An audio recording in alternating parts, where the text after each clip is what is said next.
जी, मैं तुफैल अंसारी, पार्षद नगर निगम बलुआ बीर 79 से। देखिए, ईद का त्यौहार का जहाँ से आपने सवाल पूछा, तो बहरहाल सबसे पहले तो ईद की आपके डीएनए रिपब्लिक की तरफ से बहुत बहुत बहुत मुबारकबाद। लेकिन बड़ा दिल की बड़ी अफसोस के साथ पहली बार ईद की जहाँ मुबारकबाद मैं कह रहा हूँ ज़रूर, लेकिन अंदर से दिल बड़ा रो रहा है, क्योंकि पहली बार ऐसा हुआ है कि तमाम खास करके देश में जो इतनी बड़ी आपदा आई है, इतनी बड़ी महामारी कोरोना की, इसको लेकर के बहुत ज़्यादा दुश्वारियाँ और परेशानियों का सामना करना पड़ा। और ख़ास करके हमारे समाज के जो उलमा लोगों ने जो फैसला किया ईद को लेकर, हम उनको सर झुकाकर तहे दिल से उनको सलाम करते हैं कि उन्होंने कहा कि इस बार ईद हमें बहुत ही शांति और संजीदा और बहुत ही अमन व अमान के साथ मनानी है। जैसे कि उन्होंने कहा कि इस बार त्यौहार में कोई नया कपड़ा ना बनवाना जाए।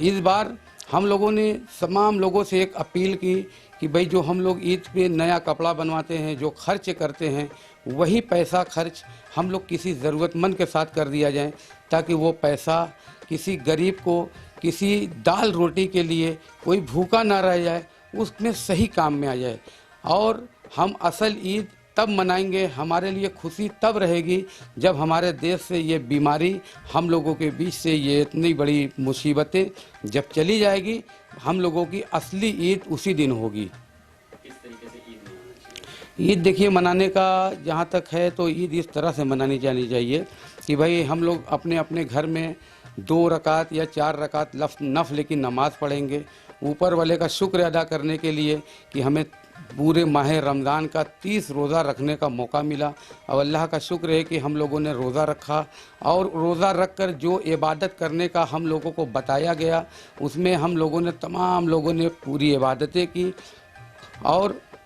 ख़ास तौर से ईद के त्यौहार के लिए ये मैं बहुत ख़ास तौर से गुजारिश करना चाहूँगा तमाम शहरवासियों से और आपके चैनल के द्वारा पूरे देशवासियों से कि हम जब नमाज़ पढ़ें तो हम अपनी दूरी का, डिस्टेंसिंग का ख़ास तौर से ख्याल रखें, क्योंकि हमारे द्वारा, हमारे ज़रिए से कोई ऐसा संदेश न चला जाए कि हम लोगों ने ईद की नमाज को इस बात का ध्यान न रखते हुए हमने जो सोशल डिस्टेंसिंग की जो बात है उसका हमने पालन नहीं किया, और कहीं ये बीमारी हम लोगों के ऊपर या हम लोगों के ज़राए से कहीं और जगह कहीं ना हो जाए। इस चीज़ों का लोगों से अपील है, इस चीज़ का बहुत ख़ास तौर से ध्यान रखें। और नमाज की जहाँ तक बात है तो भाई नमाज तो हम लोग अपने घर के अंदर ऊपर वाले का शुक्र अदा करने के लिए नमाज ज़रूर पढ़ेंगे, लेकिन वो नमाज में वो खुशियाँ नहीं रहेगी, वो ईद की सेवैयाँ में जो मिठास, जो खुशियाँ होती हैं, शायद उसमें कमी रहेगी। क्योंकि हम जब छोटे छोटे नन्हे नन्हे बच्चे को जब वो आते हैं ईदी मांगते हैं कि पापा ईदी दीजिए, अब्बू ईदी दीजिए, तो उनको जो खुशी से जो हम लोग उनको त्योहारी के तौर पर जो पैसा ईदी का देते हैं, शायद वो उतनी खुशी इस बार शायद नज़र ना आए।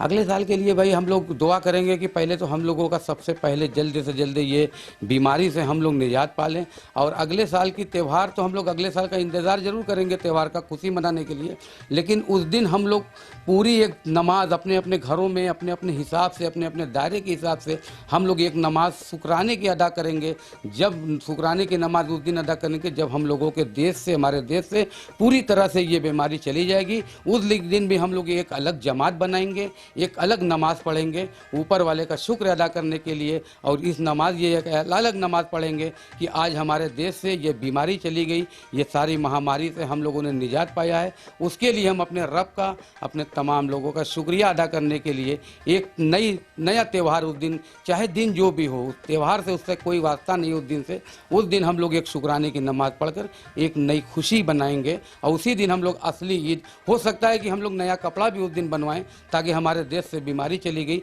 आज हम ईद के बदले में, ईद के बदल तो नहीं होता है, लेकिन ईद से कम खुशी नहीं रहेगी उस दिन। हो सकता है कि हम लोग कुछ नया कपड़ा भी बनवाएं और एक नई नमाज शुक्राने के तौर पर ऊपर वाले का शुक्र अदा करने के लिए एक नमाज पढ़ी जाए। मुझे याद आ गया है एक शेर भी, क्योंकि मुझे ज़्यादातर लोग जानते हैं कि मैं शेर व शायरी भी करता हूँ। मैं अक्सर ये शेर चांद रात का, जब ईद का चांद रात होता था तो मैं अक्सर अपने मस्जिदों के स्पीकर से भी सुनाया करता था कि जब चांद फलक पे आया नज़र, ऐ अम्मा हम कल हमारी ईद है कल, जब चांद फलक पे आया नज़र, अय अम्मा हमारी ईद है कल। ये बिन्त पैगंबर कहते थे और जुल्फ़ों में कंघी देते थे,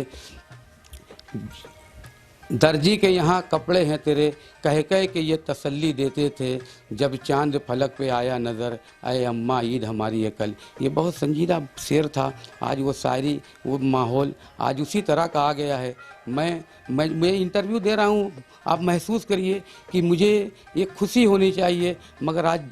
मतलब मेरा चेहरा भी इस ढंग से, इतना अफसोस के साथ मैं ये बात बता रहा हूँ कि मेरी अलग जिम्मेदारी नहीं है कि मैं कहीं खुश हो जाऊँ। लेकिन मैं आपके चैनल के ज़रिए से लोगों से अपील करूँगा, मैं लोगों को ईद की एक बार फिर से मुबारकबाद देता हूँ। लेकिन मैं अपील इस बात की करूँगा कि इस त्यौहार पर ज़्यादा से ज़्यादा लोगों की मदद की जाए, ताकि कोई भी अपने घर में भूखा ना रहे। कोई की ईद मनाने में, कोई छोटे छोटे बच्चे हैं जो नहीं जानते हैं कि ये बीमारी क्या होती है, वो सिर्फ त्यौहार जानते हैं, तो उनकी त्यौहार, उनकी खुशियाँ अच्छे से मने। हर जिम्मेदार की ये जिम्मेदारी है, हर गार्जियन को इस बात का ध्यान रखते हुए मैं आपका, आपके चैनल के ज़रिए से बहुत बहुत शुक्रिया अदा करता हूँ कि आपके ज़रिए से लोगों तक ये संदेश पहुँचेगा। बहुत बहुत शुक्रिया।